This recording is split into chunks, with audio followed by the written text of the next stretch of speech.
Hola, soy Iván Carrillo, bienvenido a Los Observadores, el espacio para compartir lo sorprendente que hay en el mundo. Los ritmos circadianos son como un gran reloj maestro que regula los mecanismos fisiológicos de cada organismo. Hoy vamos a platicar con la doctora Lorena Aguilar Arnal, científica del Instituto de Investigaciones Biomédicas de la UNAM, quien nos habla de cómo estos ciclos afectan a nuestra salud, cómo es posible regularlos y muchas otras cosas más que sabe la ciencia acerca de ellos. Esto es Los Observadores.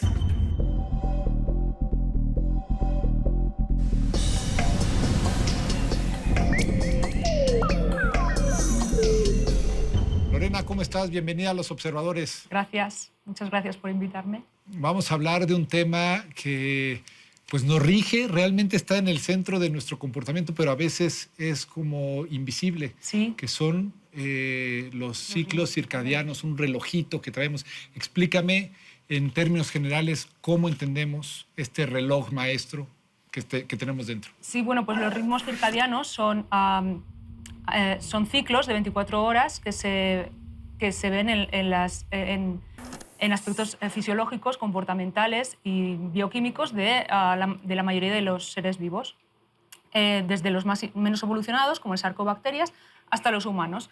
Todo el mundo experimenta unos ritmos biológicos que duran 24 horas y que se manifiestan, por ejemplo, el más evidente de ellos es el ciclo sueño-vigilia. O sea, despertarse y dormir es el primer rasgo que todos conocemos perfectamente, porque hay algo que nos manda a dormir y hay algo que nos hace despertar, pero es mucho más que eso. Sí, es mucho más porque afecta a muchos aspectos fisiológicos de las personas, tanto a nivel comportamental, como por ejemplo hay horas del día en las que uno se siente pues, como más activo o más receptivo, o tiene mayor capacidad de aprendizaje, y otras pues, a las que no. Y también pues, a nivel bioquímico hay hormonas en sangre que aparecen con una ritmicidad circadiana, muchas hormonas que tienen que ver con el metabolismo de la glucosa, como la insulina, el glucagón o incluso la glucosa, tiene ritmicidad circadiana, y bueno, pues, la hormona del sueño por excelencia, la melatonina, u otras hormonas como el cortisol, la hormona del crecimiento. Todas estas se van manifestando de acuerdo a un patrón circadiano. Déjame ver si entiendo. Es como si este reloj maestro que efectivamente nos está rigiendo desde el cerebro tuviera una serie de manifestaciones que se va incluso a nivel celular, o sea, cada gota de sangre también tiene un pulso, digamos, por poner la metáfora con el reloj, y todo es susceptible de ser afectado con el medio ambiente. Efectivamente, el reloj circadiano en concreto, el que lo rige todo, el que ordena estos ritmos, estos ciclos, se encuentra en el cerebro, en la base del hipotálamo, una región muy pequeña de unas 20.000 neuronas, que se denomina núcleo supraquiasmático. Y estas neuronas lo que tienen es que su actividad oscila en sincronía y se sincronizan cada día con las señales externas para pues poner el reloj en fase y manifestar estos ciclos de acuerdo con las señales del ambiente. Dime, las señales externas, me imagino que la primera es la luz, el ciclo de luz y el ciclo nocturno, regido por la naturaleza, pero ¿qué otras señales pueden afectar el ciclo circadiano? Pues hay muchas señales que pueden afectar. Efectivamente, la más importante y la que más contribuye son los ciclos de luz y oscuridad, pero también otros aspectos como las relaciones sociales o la temperatura o la comida. Bueno, la comida es una señal muy potente para sincronizar los ritmos Yo creo que para que todo mundo sepa el ejercicio y haga conciencia de lo que es el ciclo circadiano, hay que pensar en el famoso jet lag, el viaje, el traslado de muchas veces de 10, 12 horas que nos hace sentirnos pues como desajustados. ¿Qué sucede en el cuerpo con una señal de este tipo? Bueno, lo que sucede, pues cuando nosotros viajamos a varias horas de franja horaria, lo que sucede es que nuestro reloj pues, no está acostumbrado al nuevo patrón de luz y oscuridad del nuevo lugar en el que estamos. Entonces nosotros siempre necesitamos un periodo de adaptación depende del número de horas que hayamos viajado, pues si viajamos 5 o 6 horas, pues suelen ser 4 o 5 días. En esos días nos sentimos como mal, no estamos muy receptivos. ¿Qué está diciendo el organismo? O sea, ¿cómo interpretarías la señal? ¿Está diciendo, oye, qué pasó aquí? Algo está raro, ¿no? Y entonces, durante esos días lo que sucede es que el reloj circadiano se está resincronizando al nuevo lugar, al nuevo ciclo de luz y oscuridad, y pues está recibiendo las nuevas señales de luz que tienen otro patrón, y al final pues, nos sincronizamos a ese nuevo lugar y pues ya pues tenemos una fisiología más regresa adaptada. a su ritmo normal. Regresamos. Pero me llama mucho la atención lo que dijiste, que este patrón, este reloj, puede permitirnos saber, por ejemplo, cuándo es mejor estudiar, cuándo es mejor dormir. ¿Cómo sabemos eso? Y está tan determinado, es decir, hay unas mejores horas de estudio o de trabajo, hay una mejor hora donde echar una siesta. ¿Cómo lo sabemos? Bueno, mira, lo que sucede es que, pese a que el reloj central, que es el que recibe las señales de la luz, está en el núcleo supraquiasmático, el reloj circadiano está en todos los tejidos del organismo y se organiza como una jerarquía de osciladores. Entonces, lo que sucede es que el reloj central manda señales al resto de relojes de los tejidos periféricos, como el hígado, los pulmones, el corazón, etcétera, y a otras áreas del cerebro, como puede ser el área de la sección de aprendizaje o el área de las secciones que controlan ciertos aspectos comportamentales, y bueno, lo sincroniza para que estas áreas se comporten de manera circadiana y unas horas del día tengan mejor performance, puedan funcionar mejor, mientras que a otras, comportamiento, sí. pues... un desempeño, ¿no? Un mejor desempeño. Dame algunos tips. O sea, si yo tengo mi relojito, ¿a qué hora sabe hoy la ciencia que es mejor, por ejemplo, estudiar, almorzar, descansar? Claro. ¿Qué sabemos? Pues se sabe muy poco porque los estudios en humanos pues, no son fácil de hacer, y lo que sucede es que el reloj se codifican los genes, ¿no? Entonces, el reloj es una serie de factores genéticos, de proteínas que se expresan, y pues cada persona tiene unos polimorfismos, unas variantes genéticas que son las que van a dictaminar un poco tu ritmo biológico, ¿no? El problema es que la sociedad pues, nos obliga a ajustarnos a unos patrones de comportamiento porque bueno, uno tiene que llegar al trabajo a una hora, irse a otra, y entonces es ahí donde surgen los conflictos con el reloj endógeno de cada uno, y es ahí donde bueno, empiezan a aparecer ciertos problemas fisiológicos, ¿no? Que se pueden manifestar en desarrollo de depresión. Que es a donde vamos, porque es tu área de estudio, ¿no? Precisamente cómo las señales, como le llamas, o las afectaciones a este reloj, por ejemplo, me imagino, si estamos hablando de horarios extendidos, o desvelos frecuentes, o alimentación equivocada, o malnutrición, etcétera, cómo afectan, y tú lo estudias desde la biomedicina. ¿Cómo se hace esto? ¿Cómo se puede hacer una relación de un factor externo a un nivel molecular? Pues yo, en mi laboratorio nos especializamos en estudiar cómo el reloj circadiano modula los mecanismos epigenéticos, que son unos mecanismos que van a dictaminar el patrón de expresión de genes. Los mecanismos epigenéticos son muy importantes porque conectan el ambiente con la homeostasis, es decir, el ambiente a través de la exposición a señales como drogas o la dieta, el ejercicio, etc., el ambiente puede modular los mecanismos epigenéticos y dar lugar a un patrón de expresión génica que, dependiendo del tipo de ambiente al que te hayas expuesto, pues puede ser deletérea o puede ser ventajoso para tu fitness. Como poner un ejemplo, la diabetes. La diabetes podría ser o tener algunos factores que la disparen a partir de un estímulo externo que no estemos identificando.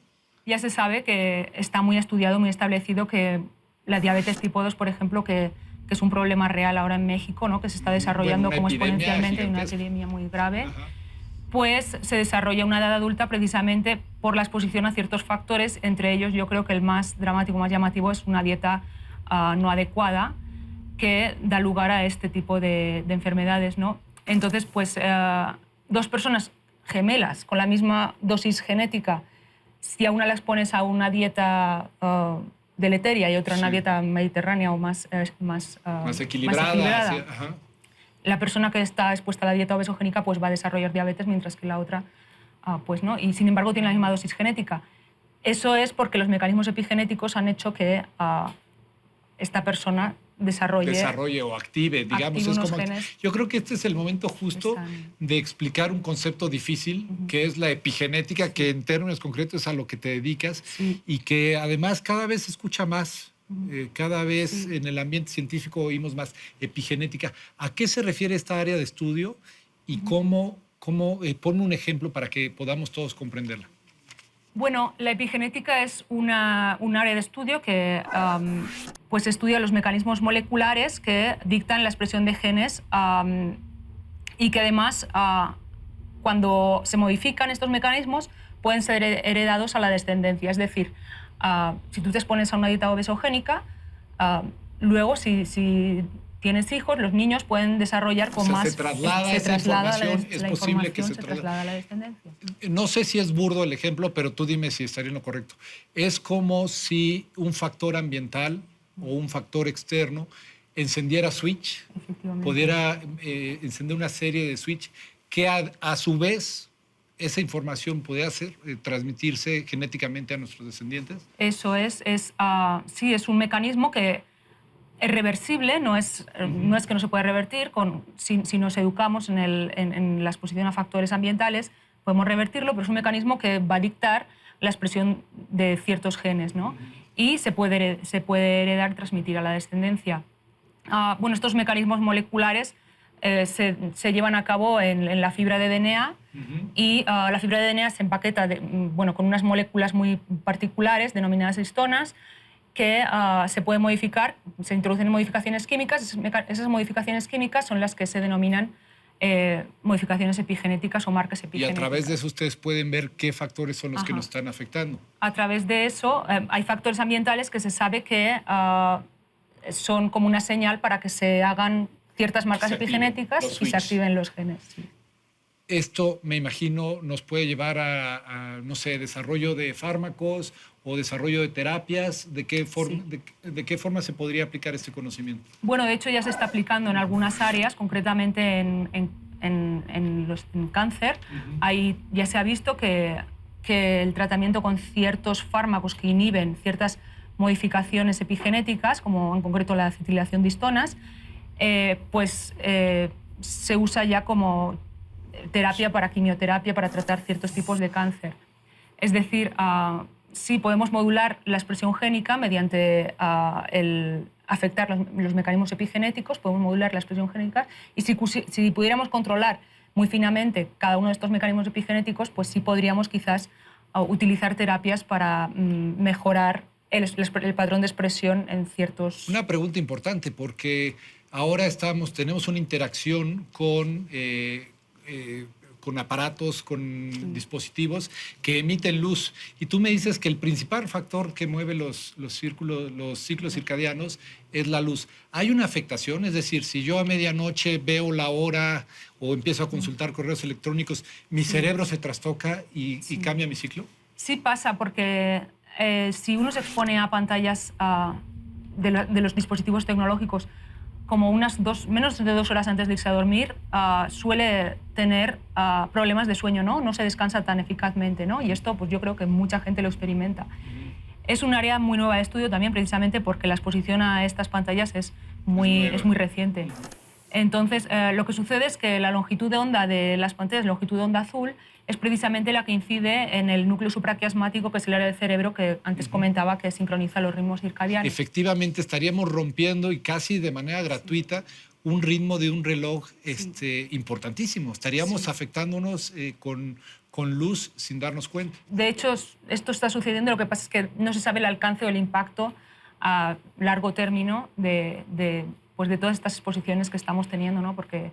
Pues yo creo que aquí el mensaje es mayor conciencia sobre ese aparato rector de nuestro organismo, que increíblemente modula no solo el cerebro, no solo el día y la noche, sino cada una de nuestras células, cada uno de nuestros órganos. Sí, ¿no? Sí, es muy importante mantener unos patrones de comportamiento ordenados en el que, bueno, yo creo que el más importante de mantener es el ritmo de alimentación, que se tiene que hacer pues, a unas horas del día con unas cantidades muy específicas. Por ejemplo, el desayuno debería de contener mayor alimento que la cena debería ser muy ligera, precisamente para ayudar a mantener la robustez de los ritmos circadianos en muchos tejidos. Y esto pues, a la larga va a repercutir en que pues, vamos a tener menos problemas de desarrollo de obesidad, diabetes y otras enfermedades metabólicas. Pues ahí está, regresar a lo básico.